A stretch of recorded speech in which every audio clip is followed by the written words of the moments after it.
Redskins Postgame Live, presented by Geico and by your Washington, D.C. area GMC dealers. Well, the Washington Redskins put together 2 wins in a row, and they go up to Green Bay, and they fall short in this one. 20-15 is the final. A bit of a slow start as they allowed Green Bay to march down the field and score twice on their opening drives in that first half. A late surge there by Dwayne Haskins Jr. connecting with Terry McLaurin, but a little bit too late as Dwayne Haskins Jr. was obviously taking hits all over the field in this one, many questioning why he was left out there. They will return home with, unfortunately, a loss. As we welcome you in to Redskins Postgame Live, Julie Donaldson, Brian Mitchell, Santana Moss, and Trevor Matich. Okay, gentlemen, once again, bit of a slow start. Yes. And then you have to dig yourself trying to get out of a hole. You know, you got to try and limit Aaron Rodgers and what he's capable of doing. A couple sacks on him is just not going to be enough to totally throw his day off. Yeah. But Dwayne Haskins Jr. suffers a high ankle sprain early in the game, and they keep him out there. Brian, why don't you go with your opening thoughts? Well, I think when you look at that, the opening thought that I have is there were some good things in this football game. The defense did some terrific things. Adrian Peterson is showing you why I felt he should get the bulk of carries and he should be the guy that you can just gradually bring Darius Geis along. I think, but ultimately, why was Dwayne Haskins out there after he didn't seem like he could protect himself? I understand what he did, and I respect that. I'm sure a lot of players respect it. But why leave a guy out there in that situation?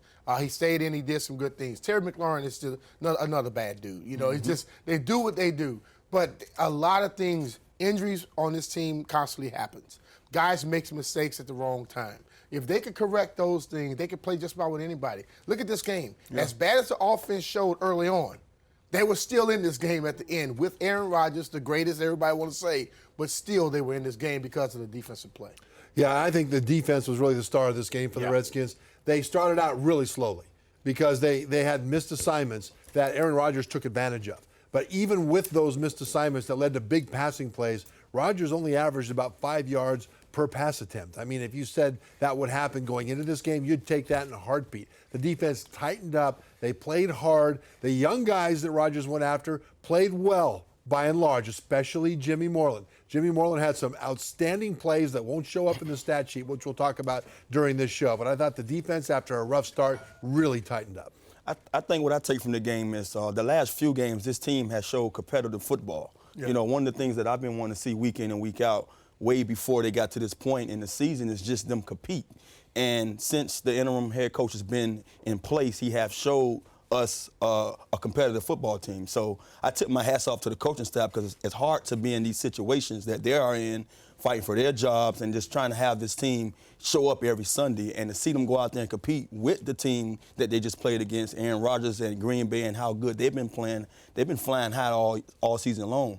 And to see them go out there and be only, four or 5 points shy away from winning the game, even giving them 14 points early in the first half, they show competitive football. It makes you think that should everything have been clicking, because there's still a lot of plays that were left out there. For as much as you want to say that Adrian Peterson ran, he still probably didn't get as much as he could have. Yeah. For Dwayne Haskins Jr. hobbling the way he's throwing the ball, there were still some drops, there were some missed receivers, open guys. So there's a lot of things that still need to be fine-tuned to get in there. I don't know that it was as close as that record at the final thing did Sarah or the final score would like to say. But if you do go back to Dwayne Haskins Jr., you know, we knew the sacks were coming, and going throughout this was a question that was raised up to him. I asked him, I even asked interim head coach Bill Callahan, what do we do? He says, look, it's not on Dwayne. There's time where he holds the ball too long, trying to make that big play, and that's on him. He's got to learn how to make, not maybe necessarily make the big play, but avoid just making a bad play. And there's other times where you saw the blitz is coming at him and he's not able to pick it up, or other players aren't, and so he's going back. But he's hobbled early in this game. Trevor, is there a point where you say, why keep him in? I mean, everybody automatically on Twitter is flashing back to RG3. I don't know that you can completely compare, but when you're seeing a quarterback hobbled and fighting to stay out there, is there some point that you say, we need to protect you and keep you back? There is that point, Julie, and RG3 hit that point. If the injury would get worse, if he were in danger of having a real bad, exacerbation of that injury, then you don't let him play. But on an ankle sprain, if they spat that thing up and make it like a block down there, and he wants to go back in and play, and the doctors say he won't get further injured by going out and playing, then what you afford him is the opportunity to show his teammates that he's there for them, that he's not going to check out when the going gets tough, that when he's hurt, he's going to play anyhow. And I think even though he didn't play well, after that he left a lot of plays on the field, like you said, Julie. What he showed the team was a lot of grit, a lot of guts, and what you said, Santana. He showed that kind of courage that really, from a long-term standpoint, is far more important than whatever stats Case Keenum might have put in there. That goes a lot farther in the locker room than people would imagine, would sit up here and imagine. Because I know for everybody out there, yes, we look at it and we see it, but inside that locker room, when your quarterback will fight for you like that, that says a lot about him, because we know they're pampered for the most part. They want to treat them as kind as anybody. But when you see a guy who's willing to constantly put himself out there, you give him a lot of respect. He showed a lot of composure at the end of the game as well, still being under pressure and being limited. Santana, is there a certain point that maybe you say, all right, well, he's not being able to move as much as he wants. What is he really learning in this game as well? Is all he can really do at certain points was kind of handed off. I think what he's learning is how this game is played on this level. You know, you're not going to always be as healthy as you want to be. And sometimes you have to go out there a little hampered and gut it out. What I saw is a leader. You know, we sit here and say, when is he going to lead, or how can he lead? That's how you lead. You go out there and show the guys around you that regardless of what's going on with me, whether I'm 60% or not, I'm going to go out here and give you my best effort. And, you know, I've been one of those guys that have been saying, hey, I understand where we at right now with our season, so you put them in because you want them to get all these reps and get ready for next year. That's the way you get them ready, because he went out there and played against a team that was competitive, that was going to bring it at him, and he stood in there, you know, with a banged-up leg, threw that ball out there, and still gave him a chance at the end to get into the game and get get a touchdown. So I'm happy to see him go through those, because those growing pains that you can't buy. It was a nice moment as well before the game was over he had with Aaron Rodgers on the sideline, and he was asked about Aaron heading into this, because we know as a young quarterback coming in his first time facing him, and saying, you know, what can you learn from him? And there's just so much he says he would try to model his, you know, his career after. Many would argue that, you know, Aaron Rodgers is going to be to the Hall of Fame. So there is still a lot to be learned and that Dwayne will have on his path. You talk about a future Hall of Famer for the Washington Redskins. Let's talk a little bit about the running game that they had here. Brian, Adrian goes, he gets in. By the way, he likes to run against Green Bay. I think he likes running. The most touchdowns to get there. Geis is out there, and we were saying, okay, how are they going to split these carries? They went heavy Adrian, and then there was that one drive where they went 3 times to Geis, AD back in, Geis again, and Geis goes down to injury. Adrian manages to finish it off, though. Adrian Peterson has proven that he's tough as nails. He's a man's man when it comes to running back. Okay, he runs it very hard. He does not shy away from contact. He will block you. He does everything, and he's also, his body is hardened up enough to be able to take those hits and things. When Trevor and I were talking when we were walking over here, that Darius Geis, his running style is a little higher. So he takes a lot of hits to his legs. And when you get hit on the leg and you come down, guys don't only wrap you up. That's what happened to him. I heard knee injury, but I wanted to see what more would they know. He's going to have to learn a way to either, Santana did it when he played, let those legs fly sometimes. You've done enough. You are a football player at this level, but you are also an asset. So you got to stop taking some unnecessary hits, which can prolong your career and have you healthier out there. Once he gets that mindset, he has the body style, and I think he'll be able to do it. But he takes a little bit too many unnecessary hits directly on his knees. Santana, how did you avoid that? Well, one of the things I would do is when I see that I can't go any further, I would just let my legs go. I would go numb or go numb, however you want to call it. And you know, especially with my legs, I would make sure they're not in the ground. And I thought I saw him do that. I thought with that same leg that got hit or knee that got hit, I'm not sure, you know, which one he injured, but it seemed to me that he was trying to make sure that he just pick his legs up and somebody, I guess that defender caught him right on the knee. But I think eventually he will learn that. He's so young right now to where he's still trying to find himself in this game. And one of the things that I would tell him he got to cut the outside noise out. Regardless of what they say about you, we go through this. Sometime in our careers, we have to go through some of these growing pains now to understand where we're going to be eventually down his career. Yeah. And I went through it. I didn't go through it as many times as he did, you know, game after game after game. But after that first knee injury, I feel like I couldn't get right. And then I eventually just found my way to be a pro and learn how to play on this level. So I sent a prayer up to the football gods, man, because we need them and we want to see them healthy next year. You talk about the football gods. Ryan Kerrigan, we see him struggling to get up the stairs. 139 straight games, consecutive games that he started. He only missed last week because of concussion protocol. And watching him have to get out, you know, we're not going to play doctor and assume that we know what's happening, but, you know, he was pulling at his calf. They said it was a calf injury. You see him walking zone to corner there. But to be able to show the durability, to be able to stay and play that long, I mean, there's probably a good amount of luck, but there's also the regime of how you just take care of your body. It's a lot of luck. A lot of luck. It's a lot of luck. More luck than taking care of your body. The scary thing about that one was that he was driving over the right tackle, I think it was, and it was just a real static situation. It wasn't weird dynamic being jerked around, and all of a sudden he pulled up. Yeah. And the left tackle knew it, and it looked to me like he was kind of holding him up a little bit, because that's the kind of thing that could be very severe. We don't know if it is, but in the heat of that moment, the Green Bay Packer blocking him, I think, realized that this could be a serious injury to a well-respected player, and he did not want to make it worse by taking the opportunity to drive him into the ground. I thought that was a classy move. Yeah. Geis, by the way, him looking up, it looked like he was fine, but remember, he had that before and after his injury, and even Philadelphia, he said he was fine. He went back in and played, so we'll wait to see. But he did come out, when he came out of the tent, and I think he gave, like, Doc Walker a big old hug, saying, like, okay, maybe I avoided anything major. Well, that tells you he may have gotten a concussion. He gave Doc a hug? I know, right? And so here's Dwayne. You know, look, a lot of dings and dings coming out of this. Maybe Doc just happened to be right there, the opportunist. Those field conditions, too, man. You got to think about it. Everybody was slipping. I think the league got to do a better job of that. It was both teams that were slipping. And Trevor and I, we were talking, when you played, how many different types of cleats did you take? Yeah. And I would never use the longer spikes. I felt it just dug up more. But I always had a molded bottom, and I had a 7-stud. And for the most part, I used the 7-stud, but there were times when you had to go with the molded bottom because the 7-stud seems to go away. Is it the weather that's causing that? It's the turf is laid over basically sand, and then underneath that you have gravel, and then underneath that you have drainage systems. That's so water can get through. The problem is that top layer sometimes isn't strong enough to take the power that an NFL football player can drive through their hips into their cleats into that ground. Yeah. There was a 4th and 1 that Green Bay converted right over Jonathan Allen. Why? Allen had 2 offensive linemen double teaming him, stuffed. And then he was braced. It was great. And then they had traction. He lost his traction. And in that, like a statue, he didn't move at all. His legs in the ground, they pushed him back and he slid because the turf wasn't strong enough to hold what he was able to put into that turf. So that was a real problem, but it was a problem for both teams. Yes. And so it's not the reason the Redskins lost. Since we did see Kerrigan and you're talking about John Allen, the pressure that they put on Aaron Rodgers, you knew coming in that if he was going to look to try and throw the deep ball first, and if not, he's going to be able to get out and use his legs.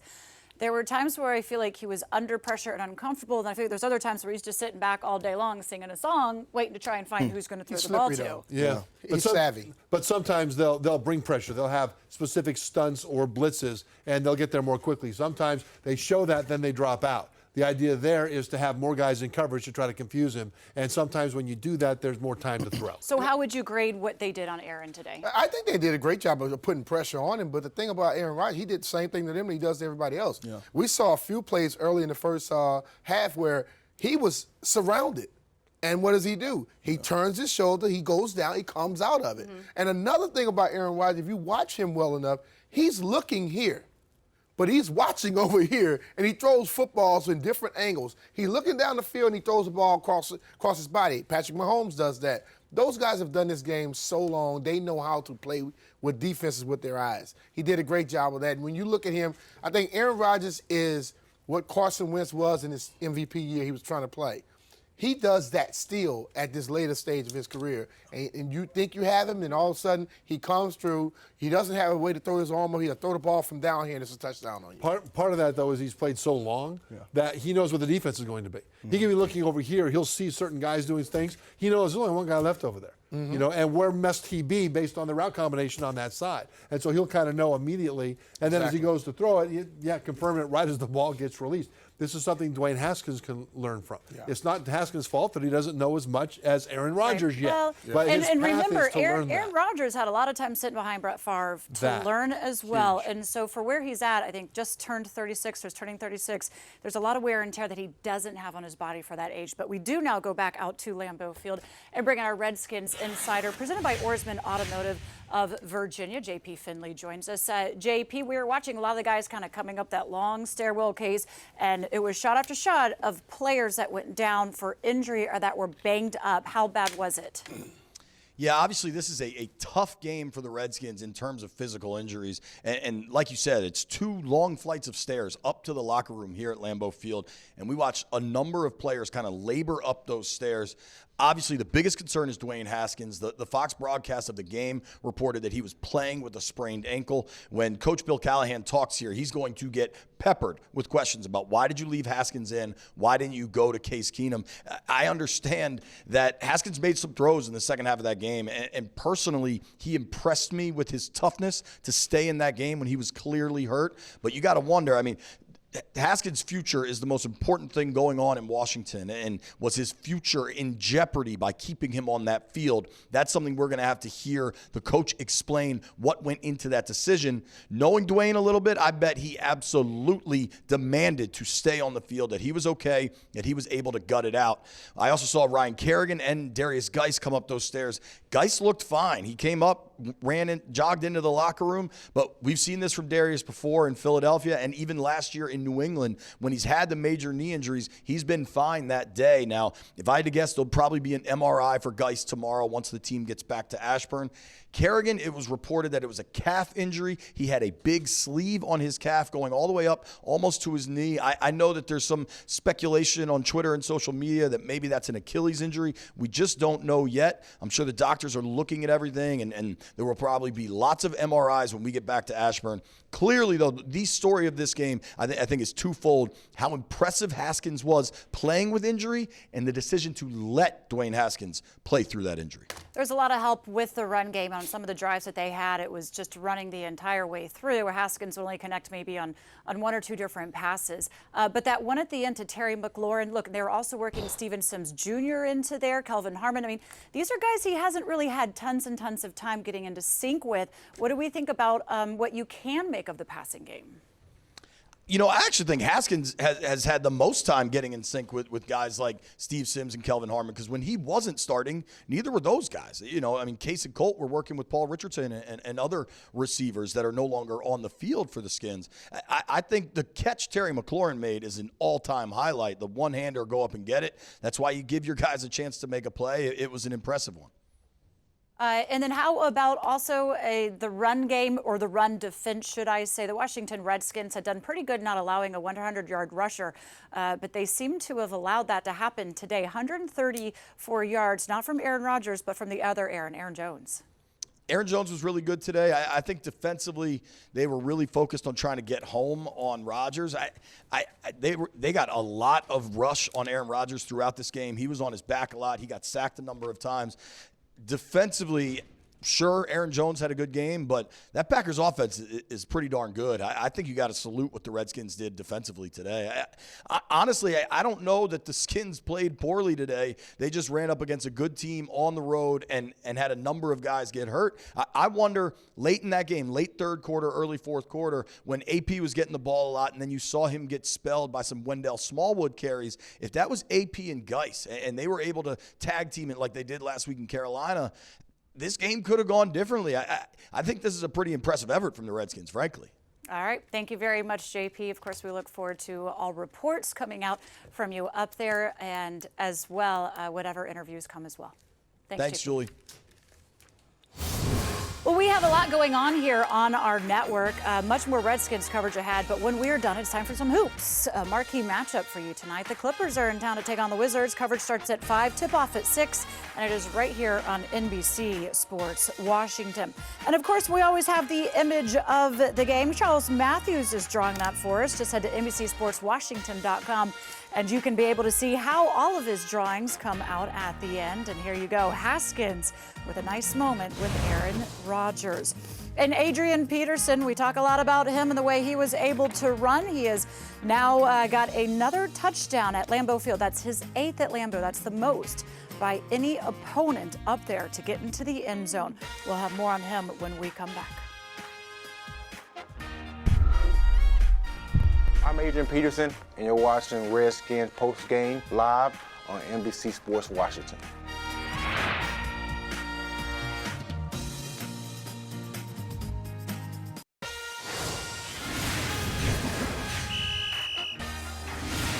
We are back on Redskins Postgame Live, presented by Geico and your Washington, D.C. area GMC dealers. Here are your game stats, presented by Volkswagen. You take a look at how they were through the air, on the ground, total yards, Aaron Rodgers did not throw up an interception. Dwayne Haskins Jr. did in this one. And Adrian Peterson with 76 yards, Aaron Jones with 134 on the ground. It was the first time that Dwayne Haskins Jr. and Terry McLaurin have connected for a passing touchdown in the NFL. They had 10 of those at Ohio State. One of the things that started this game off was the same thing that started off last game. It was a slow start. It was Green Bay to get on the board for the first 2 drives. Santana, what do you think a way is to try and get off to a quicker start in these games? Is there a better way to set the team up? I think one of the things that we wanted to see early in this game is these guys be more efficient in the run game. Coming into this game, you knew that Green Bay was suspect when it comes to how you ran the ball against them. So if that's what's going to be something that we leaned on, I would like to see them run the ball first and make them show them their cards instead of sitting there saying, okay, we know, you know that we're going to run the ball eventually. Let us come out here passing. I don't want to see a young guy like Haskins, knowing he hasn't had very many great outings, when it comes to the passing game in these last few weeks, to come out there and start the way he started the game. So having that, momentum would have been key for them to run the ball first and then allow Haskins to get a little warmer, get into a rhythm to go out there and start passing the ball. Yeah, early on in games, they tend to make mistakes. The Redskins' first series was 3 and out. It was 2 runs that were stuffed and a sack.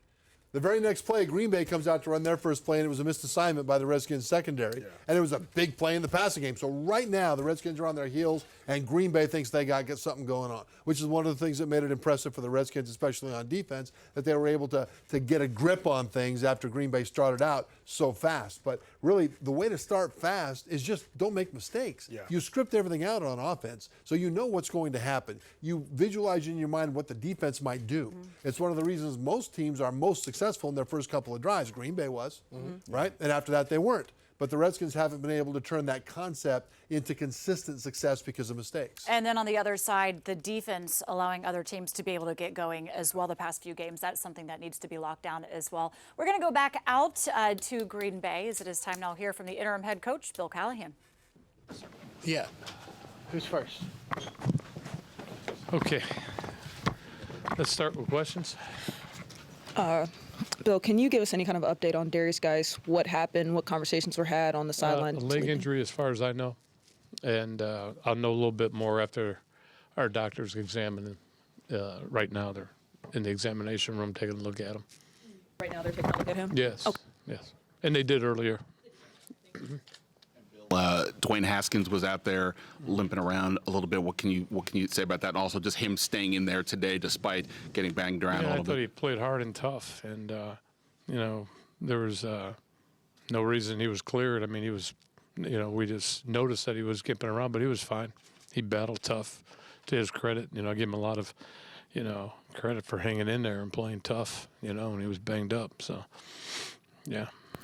Bill, your impressions on the defensive side, kind of obviously a slow start, but not too bad against Rodgers and stiffened up and kept you guys in the game. I think you're exactly right. We had the slow start, and we knew we couldn't give them the ball at midfield, and they've been number 1 in the league in short field scores, so we want to prevent that and the slow start, obviously, because their drive openers have been outstanding. I think they're 1st or 2nd in the league, so the start was incredibly huge. But I will say, we battled back from it. I thought our D-line played hard. I thought they played really hard. And we got a lot of pressure on them, a lot of hits and sacks. So, but all in all, it was enough. It was enough. You got to give them credit. They did play a good enough game to beat us. We just didn't make enough plays, in the end. But when Darius went out, he was just getting rolling. What did you miss when you lost him? You lose a little bit of that 1-2 punch, but it's no excuse. I thought that Adrian ran hard, ran well. I just felt that when you lose a back of his caliber, you lose that balance between the two. But I thought Adrian still remained tough, hard, steadfast, and productive. Bill, what do you think of Haskins' play today? And he's got 3 games left. What do you need to see from him? I think he continues to improve. I think there's some plays he, would want back, obviously. But I thought he stood in there tall, tough, and made some plays in the 2-minute drill here. That was good to see. I thought he had good control and command with no timeouts left on the clock. I thought he did a good job there. Are you worried at all about Darius, given the history with the injuries? Well, right now I'm just worried for where he's at currently. Overall, it's unfortunate, that he's been banged up and nicked up, but I'm just curious to see how he comes out of this game with whatever injury that he's sustained. When you went into halftime and saw Dwayne limping, how much consideration was given to going to case, if any at all? Well, he was cleared. He was fine, so there was no consideration at that point.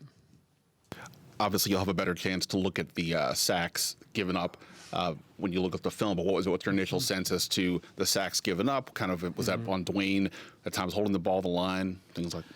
I really don't know until I see the film. They're a good team, and I got to give them credit. They rushed the passer quite well. They have in the past. They've got 2 double-digit sack players for them on their team. And Kenny Clark, he's an outstanding player in his own right. So they've got a formidable front, that we knew we had to contend with and deal with, and that challenged us. I didn't like giving up the sacks early on in the way that we did.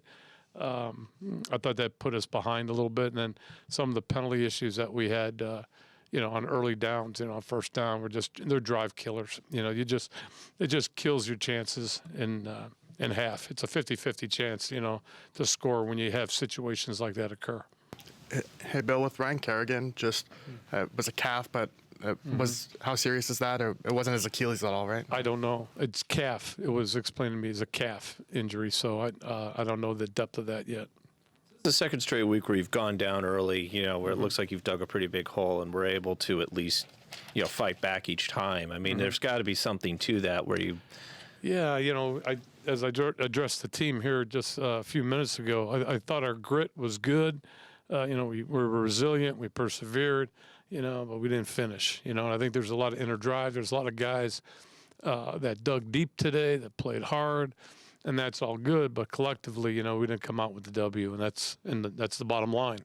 And when you come into a place like this, you got to play your best. You got to take another step in your game, and you got to elevate your game, and you got to dig a little bit deeper, when you play against a team like this. I thought a lot of guys did.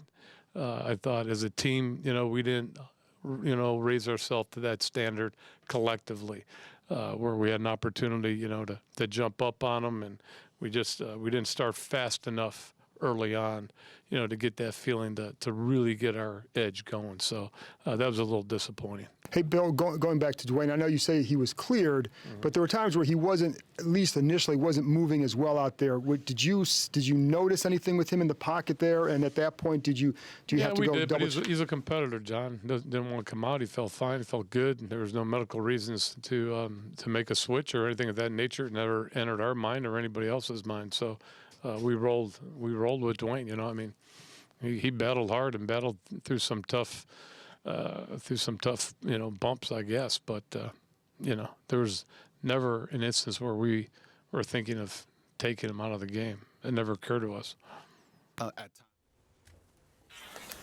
So the game was going to be Dwayne Haskins Jr.'s the entire way through. Of course, we will see as the days progress just how sore he is after. But if we do look at the injury report, it is brought to you by Chase and Boscolo Injury Lawyers. They added up a little bit here. Dwayne did have that sprained ankle. We will see just how bad it is as we go forward. Darius Geis having undergone a couple of knee procedures, missing a lot of time already this season as he had to leave the game early. Ryan Kerrigan just doesn't seem to ever have an injury, so of course keep a close eye on that. And then Quentin Dunbar has really been emerging as a top corner, but he had to leave early with cramps in his hamstring.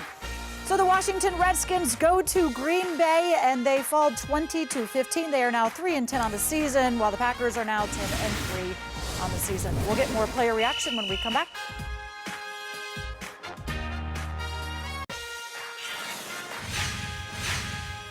The Austin's Big and Tall lineman of the week, defensive lineman Matt Ioannidis. He was once again a brick wall, and on a day when the Redskins offense wasn't getting much done, it was incumbent on the defense to slow down this Green Bay offense, and they did, and no one was more effective than Ioannidis. And his showcase play was a sack in the shadow of the Green Bay goal line. He worked right up the field. The running back tried to block him. He just enveloped the running back, grabbed the quarterback with the running back between his arms, and got the sack in the shadow of the goal line.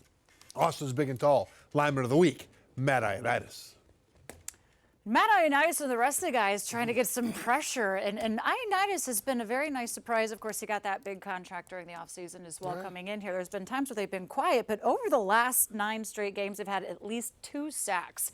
You knew you had to pressure. Aaron Rodgers. What is it about Ioannidis, Trevor, that has him being able to be effective? There's 3 things. One is he's tough. He's just tough. Right? He's the toughest guy in the battle no matter who he's facing. The second thing is he works hard. He's got good technique. He's not particularly fluid, but he's got good technique for a guy that's built like a bear. And that bear part's the last thing. He's so strong that he's able to get upfield. Now, when you combine pretty good technique with the ability to power up the field, then you've got the makings of a defensive lineman who can get stuff done. He's not flashy, but he is so effective. I always like it when you bring animals into the conversation, right? I mean, I feel like the show's not complete until that happens. But you know, when you look at Matt may not get the same level of respect that Allen and Payne gets when they're from Alabama, but he's been as effective on the football field. Yeah. His job is basically to take on offensive linemen to allow people to run through. But he's quick enough to dismiss them and get to the quarterback. He leads the team in sacks. And Brad, you know, Tana, it wasn't just him in this game as well. Like I said, you had Daron Payne getting there, Ryan Anderson, Ryan Kerrigan even getting in it as well, Santana. I mean, you like to see those guys make it very uncomfortable for a quarterback. Yeah. I think one of the things about Matt, though, he surprisingly might be the better guy out of all those guys. We give a lot of credit to Allen, and you can't say that they don't deserve it, him and Payne. But Ioannidis has been so consistent that we have to give them more flowers. You know how they say, we don't give guys enough flowers while they're doing what they're doing, and I think he deserves his. He's definitely been an intricate, part to this D-line to allow these guys to be doing what they're doing right now, despite their record. So a lot of credit, and my hats go off to him. All right.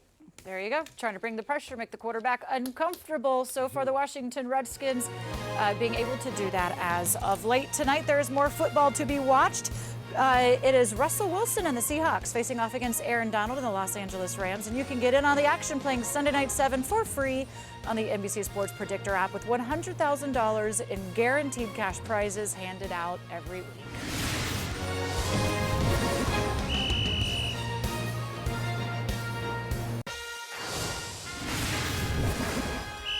Well, just a reminder, when we are done, we will pass the baton over to the Wizards Outsiders. They will get you all set for the Wizards and Clippers. Kawhi Leonard, Paul George in town. Tip off a little bit after 6 right here on NBC Sports Washington. So the Washington Redskins fall up in Green Bay, but there was a late push at the very end of the game. Dwayne Haskins Jr. connects with Terry McLaurin.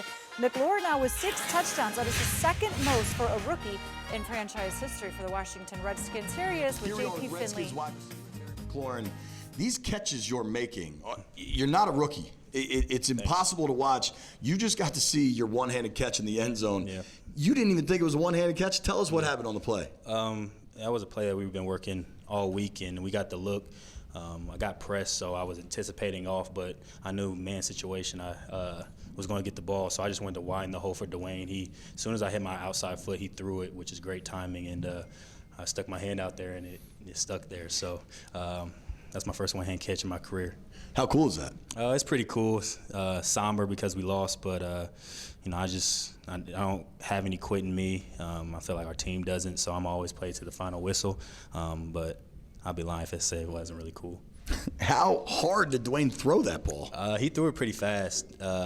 I didn't necessarily expect it like as soon as I hit my foot to run the post, but I mean it's great timing on his part. But at the same time, I just wanted to give him a clean window because that's post safety sitting right there, so it's a small window to hit, and he gave me a chance, and I just wanted to finish it. You said you thought you caught it with 2 hands. Yeah. When I just showed it to you, I mean, was that just instinct to pull it in? I mean, it was your left hand too, I think. It was a reaction because he threw it really quick, and that was my first reaction when I saw the ball. I got my eyes up to it, and I followed it with my hands and one hand, and just wanted to make a play. And I guess that's a positive for the game. You've known Dwayne a few years now from your days at Ohio State. Right. He was noticeably hurt to me. I mean, he was limping pretty good on that ankle. Did you ever think he might come out of the game? No. I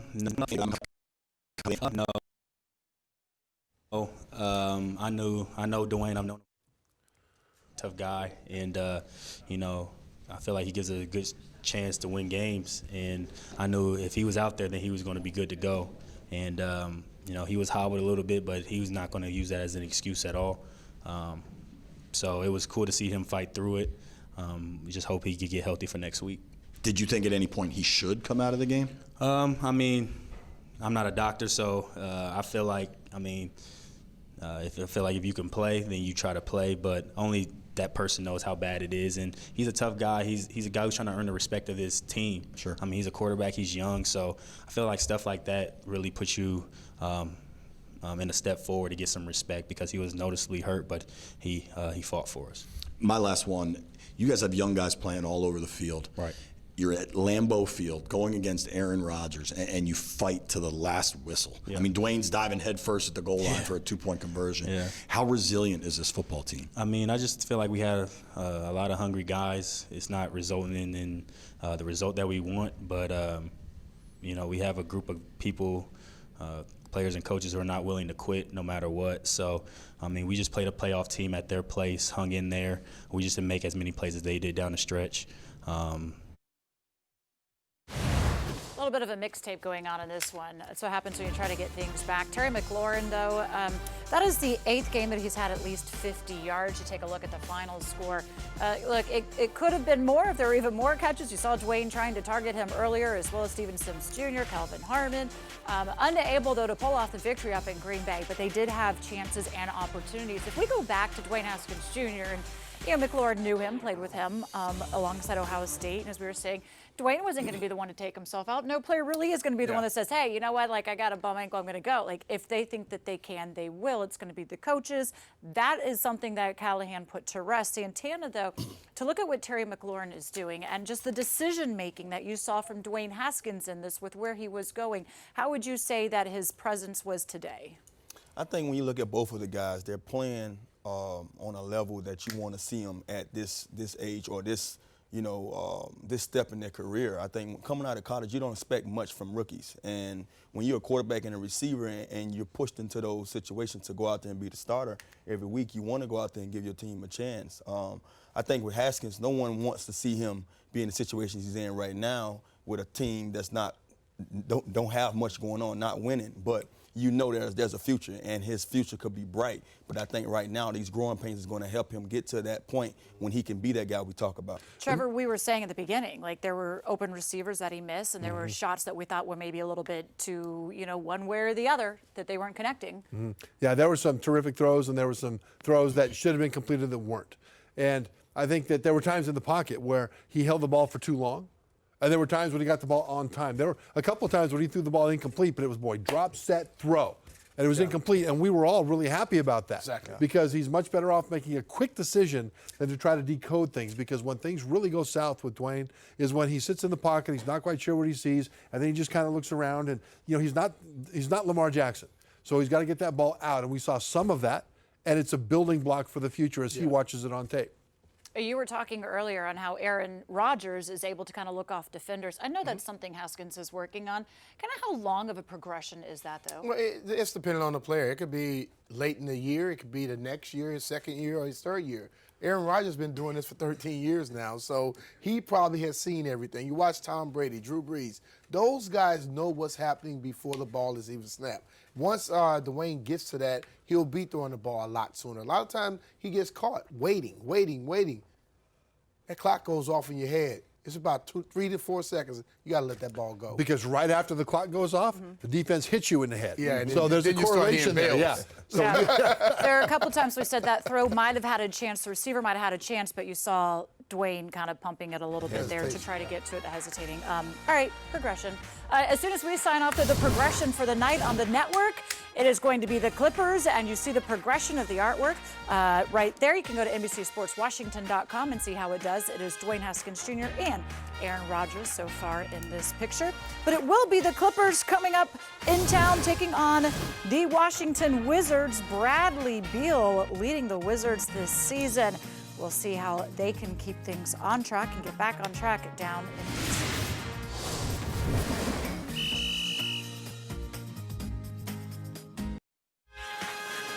Toppings for Touchdowns is presented by Papa John's. Call Papa John's on Monday for a large cheese pizza for $8.99 and 2 free toppings because they had 2 touchdowns today. That's available the day after every game. Dwayne Haskins Jr. had one of those passing touchdowns to Terry McLaurin. Adrian Peterson had the other one. But let's now hear from the quarterback himself. Here is Haskins.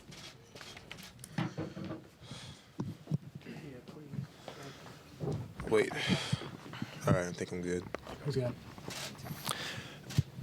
Dwayne, obviously, you didn't look 100% there in the second half. Just tell us how you're feeling. What's up with the ankle?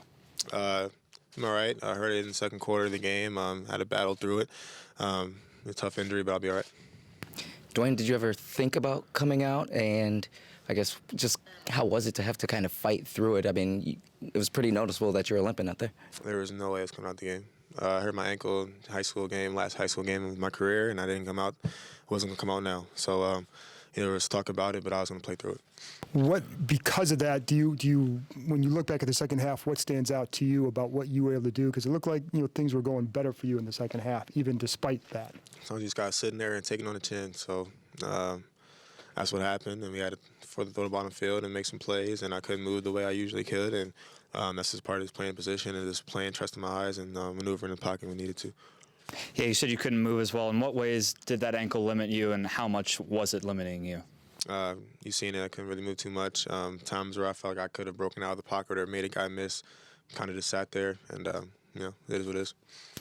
I don't know if you've gotten to see it yet, but the catch Terry McLaurin made on the late touchdown there, how did you have that level of trust in him to put it up where only he could get it? Yeah, I mean, Terry, that's my dude. He just trusts me the way I trust him. He knows that the ball's going to be there, and we played Savage in college, so I knew he was going to hold off as much as he can before he can undercut it, and I just wanted to put high enough where safety couldn't undercut it and get Terry a chance on the ball. He made a hell of a catch, and that's just something he does on a regular basis. Dwayne, this was your 10 touchdown passes between the two to Ohio State. Dwayne knows where he's going to be. Look, he said it wasn't broken. He was fine. Tough it through. Trevor, you like the grit? Tana, you like the grit? I love it. Yep, and I like how the other guys in the locker room will see that grit. Yeah, the quarterbacks, they have to do things like that every once in a while to make sure guys believe in them. He's shown that he's aggressive with his running, and that was the knock against him coming in. And now here's the thing. How much can you do within this week getting ready for the Eagles coming up? Well, he might be a bit limited in practice, but for Dwayne, it's really about the mental side at this point anyway. Whenever he's inaccurate, usually it's because he doesn't recognize what he sees. He holds the ball a bit too long, then he sees something, bam, he throws it out there. So it's more about that than it is the physical side at this point in the season. All right, and as even you heard Terry McLaurin say, they know that he's the quarterback that gives them the best chance to win, Tana. So no doubt. As long as his teammates believe him, that's all that matters. They are. He is earning and gaining their trust. And as Santana said, look, he's getting leadership as well. Of course, we'll keep you up to date on all the injuries, including to Darius Guice on NBC Sports Washington.com. We are signing off here as the Washington Redskins fall in Green Bay 20-15. But the night keeps on going. The Wizards and the Clippers are coming up next. Stay locked in.